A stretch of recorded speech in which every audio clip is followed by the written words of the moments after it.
صفوان نے کہا، میں اطاعت قبول کرنے والوں میں سے نہیں ہوں، پھر میری ایک بات مان لو۔ پختہ نے کہا، خالد کے آمنے سامنے نہ آنا، اسے میری ماں نے جنم دیا ہے، ہم دونوں نے ایک ماں کا دودھ پیا ہے، وہ جہاں کہیں بھی ہے، بہن یہی سننا چاہتی ہے کہ اس کا بھائی زندہ ہے۔ میں بیوہ بھی نہیں ہونا چاہتی صفوان، پھر اپنے بھائی سے جا کے کہو کہ مکہ کے قریب نہ آئے۔ صفوان نے کہا، وہ میرے سامنے آئے گا تو ہمارے رشتے ختم ہو جائیں گے۔ فاختہ کے آنسو صفوان کے ارادوں کو ذرا بھی متزلزل نہ کر سکے۔ رسول کریم نے ایک اور انتظام کیا۔ انہوں نے چند ایک آدمی مختلف بارپوں میں مکہ کے ارد گرد چھوڑ رکھے تھے۔ ان کا کام یہ تھا کہ مکہ سے کوئی آدمی باہر نکل کر کہیں جاتا نظر آئے تو اسے پکڑ لیں۔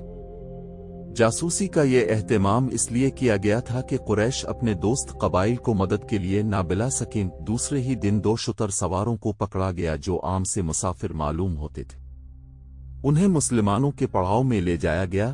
1-2 دھمکیوں سے ڈر کر انہوں نے اپنی اصلیت ظاہر کر دی۔ ان میں سے ایک یہودی تھا اور دوسرا قبیلہ قریش کا۔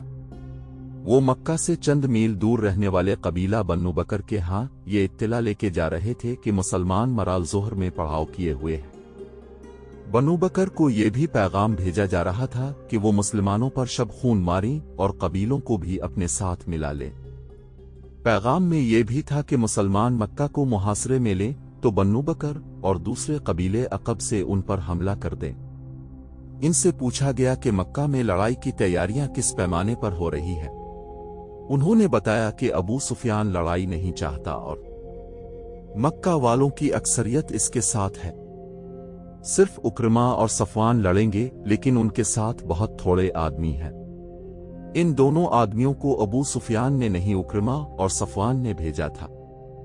رسول کریم نے اپنے سالاروں وغیرہ سے کہا کہ مکہ میں داخل ہو جائے گا کہ قریش شہر کے دفاع میں لڑیں گے۔ اپنی فوج کو 4 حصوں میں تقسیم کیا۔ اس زمانے میں مکہ کی طرف 4 راستے جاتے تھے جو مکہ کے ارد گرد کھڑی پہاڑیوں میں سے گزرتے تھے۔ فوج کے ہر حصے کو ایک راستہ دے دیا گیا۔ انہیں اپنے راستے سے مکہ شہر کی طرف پیش قدمی کرنی تھی۔ فوج کے ان حصوں میں ایک کی نفری سب سے زیادہ رکھی گئی۔ اس کی کمان ابو عبیدہ کو دی گئی۔ حضور اکرم کو اس دستے کے ساتھ رہنا تھا۔ ایک حصے کی کمان حضرت علی کے پاس تھی، ایک کے کماندار زبیر تھے اور چوتھے حصے کی کمان خالد کے پاس تھی۔ مورخوں نے لکھا ہے کہ اس اسکیم میں غیر معمولی دانشکار فرما تھی۔ 4 سمتوں سے پیش قدمی کا مقصد یہ تھا کہ مکہ کے دفاعی دستوں کو 4 حصوں میں بکھیر دیا جائے۔ اگر وہ مسلمانوں کی پیش قدمی کو کسی 1-2 راستوں پر روک بھی لیں تو دوسرے دستے آگے بڑھ کر شہر میں داخل ہو سکیں۔ اس کے علاوہ فوج کی اس تقسیم کا مقصد یہ بھی تھا کہ قریش اگر دفاع میں نہ لڑیں تو وہ کسی راستے سے بھاگ بھی نہ سکیں۔ رسول اکرم نے اس اسکیم کے علاوہ جو احکام دیے وہ یہ تھے، قریش دفاع میں نہ لڑیں تو ان پر ہاتھ نہ اٹھایا جائے، امن کا جواب پرامن طریقے سے دیا جائے، اگر کہیں جھڑپ ہو جائے تو زخمیوں کو قتل نہ کیا جائے بلکہ ان کی مرہم پٹی اور دیکھ بھال کی جائے، لڑنے والوں میں جو پکڑا جائے اس پر تشدد نہ کیا جائے، نہ اسے قتل کیا جائے اور اسے جنگی قیدی بھی نہ سمجھا جائے، اور ان میں سے کوئی بھاگ نکلے تو اسے بھاگ جانے دیا جائے۔ اسلامی لشکر کے 4 حصوں کو پیش قدمی کا حکم دے دیا گیا۔ 20 رمضان المبارک 8 ہجری 11 جنوری 630 عیسوی کا دن تھا۔ اسلامی لشکر کے 3 حصے اپنے راستوں سے گزر کر مکہ میں داخل ہو گئے۔ کسی طرف سے ان پر ایک تیر بھی نہ آیا۔ شہر کا کوئی دفاع نہ تھا۔ قریش کی کوئی تلوار نیام سے باہر نہ نکلی، لوگ گھروں میں بند رہے، کسی مکان کی چھت پر کوئی عورت اور بچے کھڑے نظر آتے تھے۔ مسلمان چوکنے تھے، شہر کا سکوت مشکوک اور ڈراؤنا تھا۔ ایسے لگتا تھا جیسے اس سکوت سے کوئی طوفان اٹھنے والا ہو۔ شہر سے کوئی طوفان نہ اٹھا۔ طوفان اٹھانے والے 2 آدمی تھے، ایک اکرما اور دوسرا صفوان۔ دونوں شہر میں نہیں تھے، کئی اور آدمی شہر میں نہیں تھے، وہ قریب ہی کہیں چھپے ہوئے تھے۔ وہ رات کو باہر نکل گئے تھے، ان کے ساتھ تیر انداز بھی تھے۔ یہ ایک جیش تھا جو اس پہاڑی راستے کے قریب جا پہنچا تھا جو خالد کے دستے کی پیش قدمی کا راستہ تھا۔ اکرمہ اور صفوان کو معلوم نہیں تھا کہ اس اسلامی دستے کے قائد خالد ہے۔ اکرمہ اور صفوان کا ایک آدمی کہیں بلندی پر تھا۔ اس نے خالد کو پہچان لیا اور اوپر سے دوڑتا نیچے گیا۔ اے صفوان! اس آدمی نے صفوان سے کہا، کیا تو ہمیں اجازت دے گا کہ تیری بیوی کے بھائی کو ہم قتل کر دیں؟ میری آنکھیں دھوکہ نہیں کھا سکتی۔ میں نے خالد کو دیکھا۔ الف ہے۔ اپنے قبیلے کی عزت اور غیرت سے بڑھ کر مجھے کوئی اور عزیز نہیں ہے۔ صفوان نے کہا، اگر خالد میری بہن کا خاوند ہوتا تو آج میں اپنی بہن کو بیوہ کر دیتا۔ ہمت دیکھو کون کس کا بھائی، کس کا باپ اور کس کا خاوند ہے۔ اکرمہ نے کہا، خالد میرا بھی کچھ لگتا ہے لیکن آج وہ میرا دشمن ہے۔ خالد کا دستہ اور آگے آیا تو اس پر تیروں کی پہلی بوچھاڑ آئی۔ خالد نے اپنے دستے کو روک لیا۔ اے اہل قریش! خالد نے بڑی بلند آواز سے کہا، ہمیں راستہ دے دو گے تو محفوظ رہو گے۔ ہمارے رسول کریم کا حکم ہے کہ اس پر ہاتھ نہ اٹھانا جو تم پر ہاتھ نہیں اٹھاتا۔ کیا تمہیں اپنی جانیں عزیز نہیں؟ میں تمہیں صرف ایک موقع دوں گا۔ تیروں کی ایک اور بوچھاڑ آئی۔ ہم تیرے رسول کے حکم کے پابند نہیں خالد۔ اکرمہ نے للکار کر کہا، ہمت کر اور اگے۔ ہم ہیں تمہارے پرانے دوست صفوان اور اکرمہ، تو مکہ میں زندہ داخل نہیں ہو سکے گا۔ خالد نے تیروں کی دوسری بوچھاڑ سے معلوم کر لیا تھا کہ دشمن کہاں۔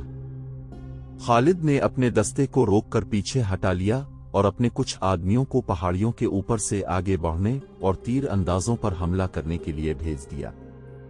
اکرمہ اور صفوان خالد کے ان آدمیوں کو نہ دیکھ سکے۔ تھوڑی سی دیر میں یہ آدمی دشمن کے سر پر جا پہنچے۔ وادی سے خالد نے ہلہ بول دیا جو اس قدر تیز اور شدید تھا کہ قریش کے پاؤں اکھڑ گئے۔ خالد نے اوپر سے بھی حملہ کرایا تھا اور نیچے سے بھی۔ کہاں ہو اکرمہ؟ خالد للکار رہے تھے۔ کہاں ہو صفوان؟ وہ دونوں کہیں بھی نہیں تھے۔ وہ خالد کے حملے کی تاب نہ لا سکے اور خالد کو نظر آئے بغیر کہیں بھاگ گئے۔ ان کا جیش بھی لاپتہ ہو گیا۔ پیچھے قریش کی 12 لاشیں رہ گئیں۔ مختصر سی اس جھڑپ میں 2 مسلمان جبش بن اشر اور کوز بن جابر فہر شہید ہوئے۔ اسلامی فوج کے 3 حصے مکہ میں داخل ہو چکے تھے۔ خالد کا دستہ ابھی نہیں پہنچا تھا۔ سب حیران تھے کہ اہل مکہ نے مزاحمت نہیں کی، پھر خالد کے نہ آنے کی وجہ کیا ہو سکتی ہے؟ ایک قاصد کو دوڑایا گیا۔ وہ خبر لایا کہ خالد 2 مسلمانوں کی لاشیں لے کر رہا ہے اور اس کے دستے نے قریش کے 12 آدمی مار ڈالے ہیں۔ رسول کریم نے سنا تو اب بہت برہم ہوئے۔ اب اچھی طرح جانتے تھے کہ خالد جنگ و جدل کا دلدادہ ہے۔ اس نے بغیر اشتعال کے لڑائی مول لے لی ہوگی۔ خالد کے مکہ میں آنے کی اطلاع ملی تو رسول اکرم نے انہیں بلا کر پوچھا کہ اس حکم کے باوجود کہ لڑائی سے گریز کیا جائے انہوں نے قریش کے 12 آدمیوں کو کیوں مار ڈالا؟ خالد نے حضور کو بتایا کہ اکرمہ اور صفوان کے ساتھ قریش کے متعدد آدمی تھے جنہوں نے ان پر تیر برسائے۔ خالد نے یہ بھی بتایا کہ انہوں نے اکرمہ اور صفوان کو ایک موقع دیا تھا لیکن انہوں نے تیروں کی ایک اور بوچھاڑ پھینک دی۔ رسول خدا نے ابو سفیان سے پوچھا کہ اکرمہ اور صفوان کہاں ہیں؟ ابو سفیان نے بتایا کہ وہ مکہ کے دفاع میں لڑنے کے لیے چلے گئے تھے۔ رسول خدائی کا کو یقین ہو گیا کہ لڑائی خالد نے شروع نہیں کی تھی۔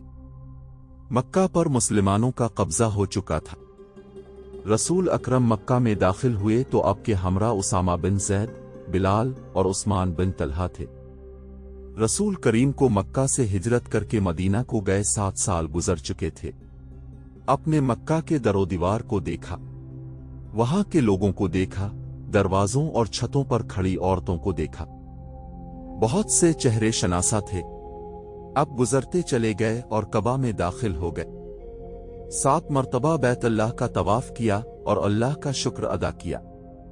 اب مکہ میں کسی کو اتنی ہمت نہیں پڑتی تھی کہ آپ کو جادوگر کہے یا آپ پر پھپتی کسی۔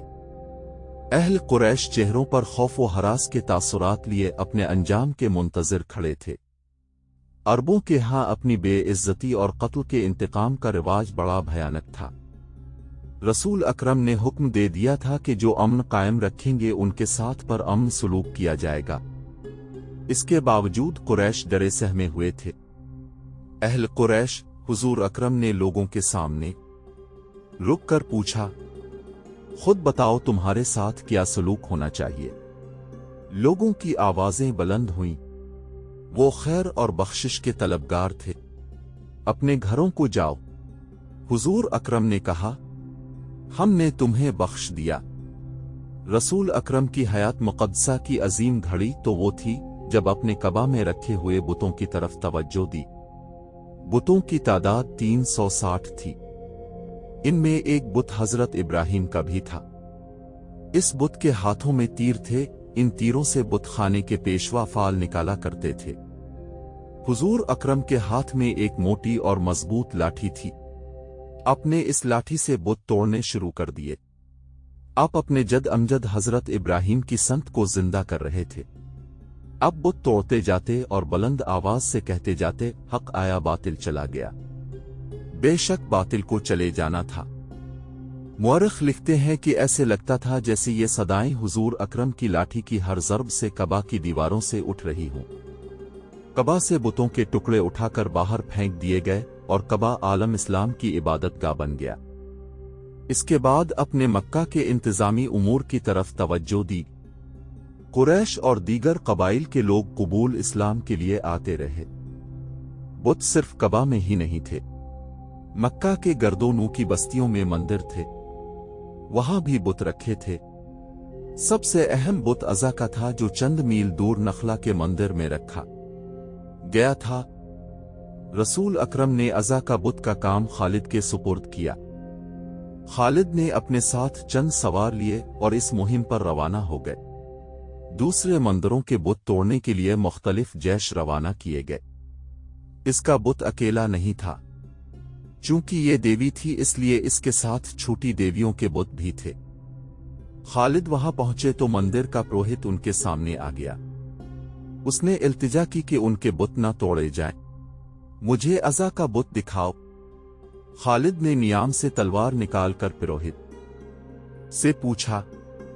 पुरोहित मौत के खौफ से मंदिर के एक बगली दरवाजे में दाखिल हो गया। खालिद इसके पीछे गए। एक कमरे से गुजरकर अगले कमरे में गए तो वहां एक देवी का बड़ा ही खूबसूरत बहुत चबूतरे पर रखा था। पुरोहित ने बहुत की तरफ इशारा किया और बुत के आगे फर्श पर लेट गया। मंदिर की दासियां भी आ गईं। खालिद ने तलवार से इस हुसैन देवी का बुत तोड़ डाला और अपने सवारों से कहा कि बुत के टुकड़े बाहर बखेर दीं। पुरोहित धाड़े मार मार कर रो रहा था और दासियां बैन कर रही थीं। खालिद ने देवियों के बहुत भी तोड़ डाले और गरज कर पुरोहित से कहा, क्या अब भी तुम उसे देवी मानते हो जो अपने आप को एक अफसान से नहीं बचा सकी। पुरोहित धाड़े मारता रहा। खालिद फातिहाना अंदाज से अपने घोड़े पर सवार हुए और अपने सवारों को वापसी का हुक्म दिया। जब खालिद अपने तमाम सवारों के साथ मंदिर से दूर चले गए तो पुरोहित ने जो धाड़े मार रहा था बड़ी जोर से कहकहा लगाया। दासियां जो बैन कर रही थीं वो भी हंसने लगे। अज़ा की तौहीन कोई नहीं कर सकता। पुरोहित ने कहा, खालिद जो खुद अज़ा का पुजारी हुआ करता था बहुत खुश होके गया है कि इसने इसका बुत तोड़ डाला है। अज़ा जिंदा है, जिंदा रहेगी। रसूल खुदा खालिद ने हुजूर अकरम को इत्तला दी में अज़ा का बुत तोड़ आया हूं। कहाँ था ये बुत? हुजूर अकरम ने पूछा। खालिद ने वो मंदिर और उसका वो कमरा बताया जहां उन्होंने वो बहुत देखा और तोड़ा था। तुमने अज़ा का बुत नहीं तोड़ा खालिद। रसूल ने कहा, वापस जाओ और असली बुत तोड़कर आ। मुअर्रिख लिखते हैं कि इसके दो बुत थे, एक असली जिसकी पूजा होती थी, दूसरा नकली था। ये गालिबन मुसलमानों को धोखा देने के लिए बनाया गया था। खालिद का खून खोलने लगा। उन्होंने अपने सवारों को साथ लिया और नखला को रवाना हो गए। मंदिर के पुरोहित ने दौर से घर सवारों को आते देखा तो उसने मंदिर के मुहाफिजों को बुलाया। वो फिर आ रहे हैं। पुरोहित ने कहा, नहीं, किसी ने बता दिया होगा कि असली बुत अभी मंदिर में मौजूद है। क्या तुम इसकी इज्जत की हिफाजत करोगे? अगर करोगे तो इस देवी तुम्हें माला माल कर देगी।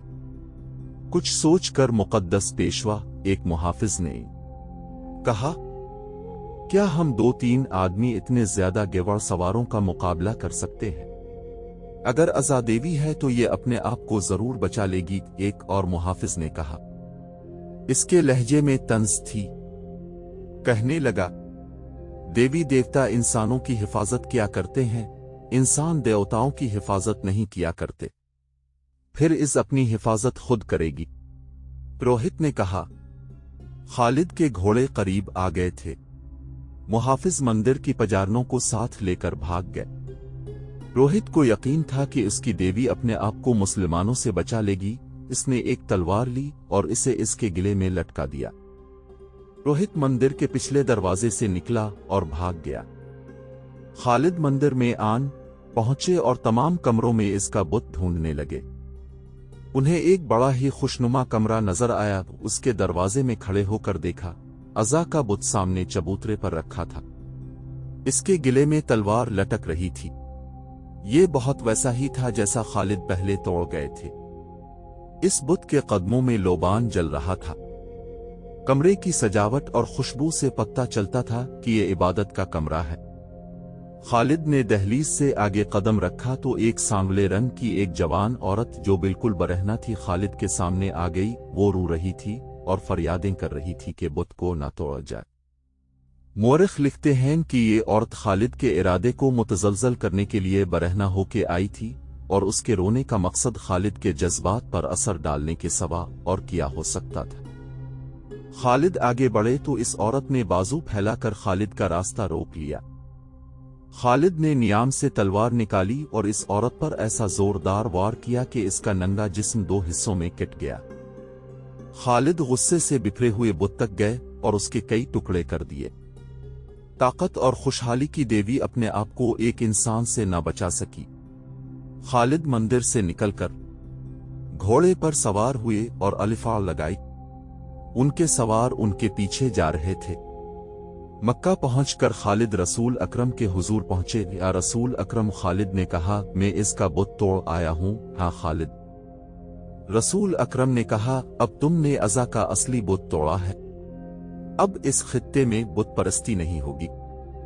कुरैश का मशहूर और जोशीला सालार उक्रमा मक्का के रास्ते में खालिद के खिलाफ आखिरी मरका लड़कर रुपोश हो गया था। उसने और सफवान ने अपने कबीले के सरदार की हुक्म उदूली की थी। उसे अपना अंजाम बहुत बुरा नजर आ रहा था। इसे ये भी मालूम था कि रसूल अकरम भी इसकी ये खता नहीं बख्शेंगे कि इसने इस्लामी फौज के एक दस्ते पर हमला किया और इस दस्ते के 2 आदमी शहीद कर दिए थे। उक्रमा की बीवी मक्का में थी। तारीखों में वाज़े इशारा मिलता है कि रसूल करीम ने फतह मक्का के बाद कुरैश की 4 औरतों और 6 आदमियों के कत्ल का हुक्म दिया था। उन्होंने मुसलमानों को बहुत ज्यादा तकलीफें पहुंचाई थीं और मुसलमानों के खिलाफ साजिशें तैयार की थीं। उन्हें मुर्तद कहा गया था। इनमें हिंद और उक्रमा के नाम खास तौर पर काबिल जिक्र है। अबू सुफियान की बीवी हिंद हर इस इंसान के खून की प्यासी हो जाती थी जो इस्लाम कबूल कर लेता था। उक्रमा की बीवी मक्का में थी। फतह मक्का के 2-3 रोज बाद एक आदमी उक्रमा के घर आया। मैं तुम्हारे लिए अजनबी हूं बहन। इस शख्स ने उक्रमा की बीवी से कहा, इक्रमा मेरा दोस्त है। मैं कबीला बन्नु बकर का आदमी हूं। तुम्हें मालूम होगा कि उक्रमा और सफवान ने मुसलमानों का रास्ता रोकने की कोशिश की थी, लेकिन इसके साथ बहुत थोड़े आदमी थे। इसका मुकाबला खालिद से था जो तजर्बाकार जंगजू है और उसके साथ आदमी भी ज्यादा थे। मैं जानती हूं, उक्रमा की बीवी ने कहा। मैं पहले सुन चुकी हूं मेरे अजनबी भाई। मुझे बताओ वो कहाँ है? जिंदा तो है? वो मुझे बता गया था कि यमन जा रहा है।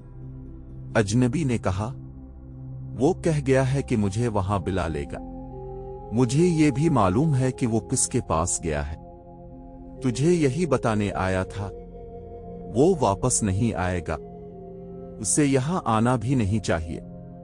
उक्रमा की बीवी ने कहा, वो आ गया तो उसे कत्ल कर दिया जाएगा।